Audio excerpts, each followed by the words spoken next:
I come from a country in Africa called Namibia, whose history carries two brutal scars. First, from being colonized by Germany and then being occupied by white South Africa.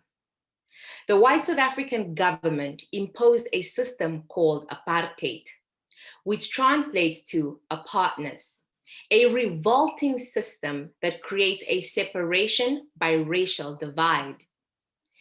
In Namibia, that divide went further into the separation of ethnicity and tribal grouping. My Black grandparents could not sit on benches that were marked for whites only.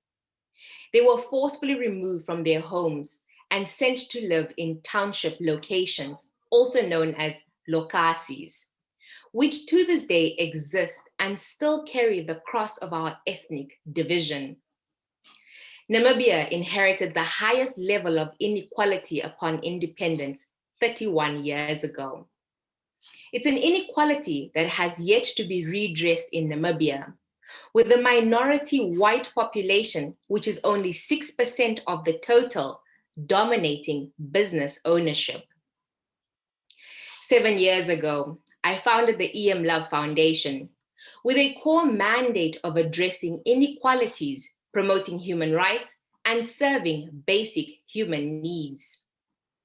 We have improved access to nutrition for over 10,000 underserved Namibians, giving them access to clothing and taught leadership skills to young people in these communities so that they can help build a fairer world.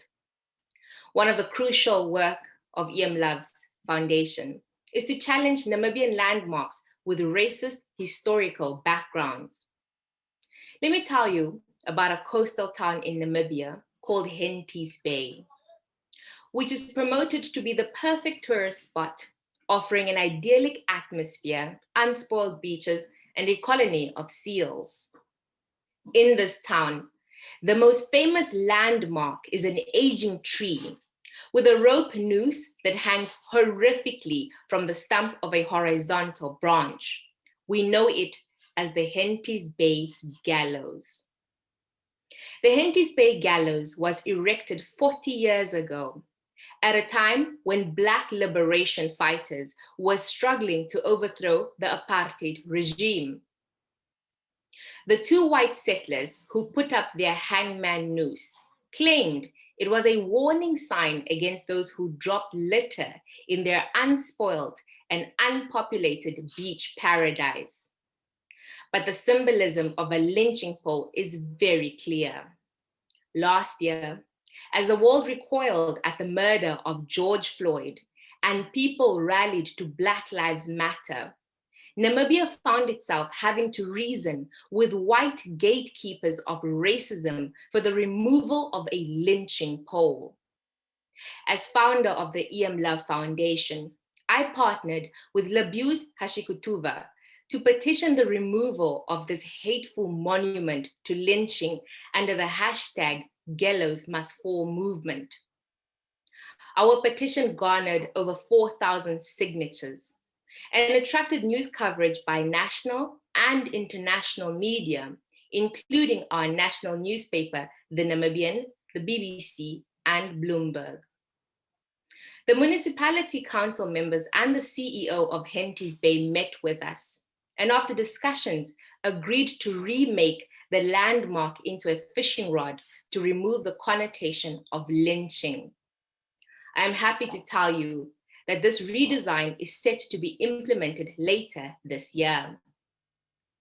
Another petition has been established to remove the statue of the German Imperial Army leader, Kurt von Francois, who stands in the capital city of Windhoek.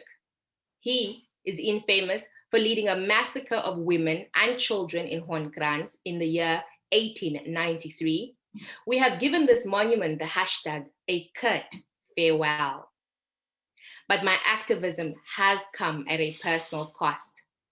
As our movement gained traction, my employer came under pressure from the gatekeepers of racism. My mental health suffered tremendously at the onslaught I faced daily.